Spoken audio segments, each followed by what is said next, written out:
Hello बच्चों, चलिए प्रश्न को पढ़ते हैं।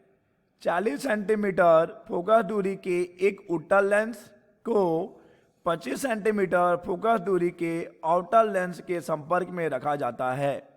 इस संयोजन की क्षमता होगी, दिए गए विकल्प हैं ए -6.5 डायोप्टर, बी +6.5 डायोप्टर, सी -1.5 डायोप्टर या फिर डी +6.67 डायोप्टर।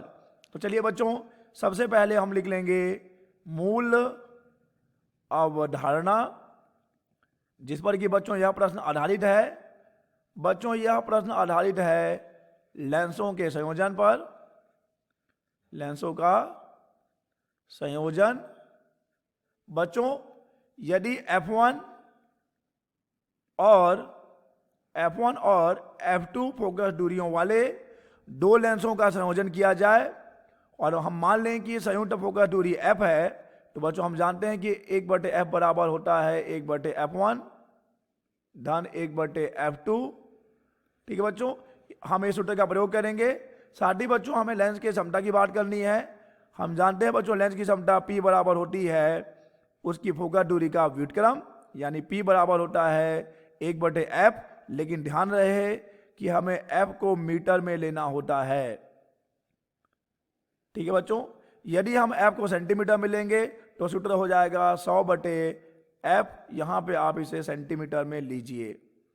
तो चलिए बच्चों, इस मूल अवधारणा की सहायता से हम इस प्रश्न को हल करेंगे और देखेंगे इनमें से कौन सा विकल्प सही है।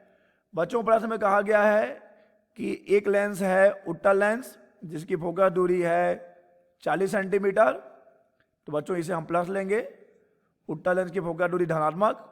और दूसरा लेंस है बच्चों आउटर लेंस, तो ये F2 बराबर हो जाएगा -25।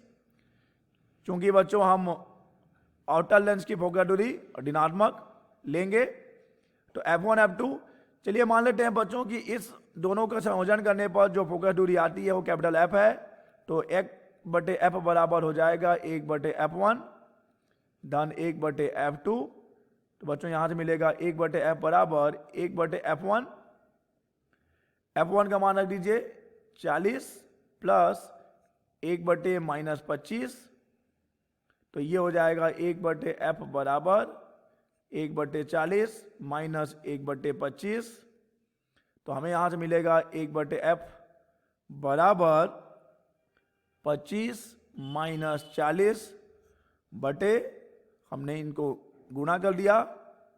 तो बच्चों यहां से 1/F बराबर आ जाएगा, देखिए बच्चों कितना आ जाएगा, माइनस यहां से घटाएंगे 25 माइनस 40 तो हमें मिलेगा -15/1000। बच्चों ये हो जाएगा 3 पंचे और ये हो जाएगा 200 पंचे। अतः बच्चों यहाँ पे 1/F का जो हमें मान मिल रहा है -3/200 मिल रहा है। अतः यहाँ से हमें F बराबर मिल जाएगा -200/3। और भाग करने पर देखिए बच्चों हमें कितना मिलेगा, -200/3 है ये, तो F बराबर हमें मिलेगा -66.6 सेंटीमीटर। तो बच्चों ये आ गई संयोजन की फोकस दूरी। और अब हमें संयोजन की क्षमता ज्ञात करनी है। हम जानते हैं P बराबर 1/F होगा, लेकिन F को हमें मीटर में लेना होता है। अगर F मीटर में है तो, अगर हम सेंटीमीटर में लेंगे तो ये हो जाएगा 100/F। अब इसे आप सेंटीमीटर में ले सकते हैं। चलिए मान रख देते हैं बच्चों 100/-66.6, तो ये बराबर हो जाएगा हमारे -1.5। और बच्चों हम जानते हैं लेंस की क्षमता का मात्रक होता है डायोप्टर, तो ये हो जाएगा डायोप्टर कैपिटल D। अतः बच्चों इस प्रश्न का सही विकल्प हो जाएगा C -1.5 डायोप्टर। आशा करते हैं बच्चों आपको यह प्रश्न समझ आया होगा। धन्यवाद।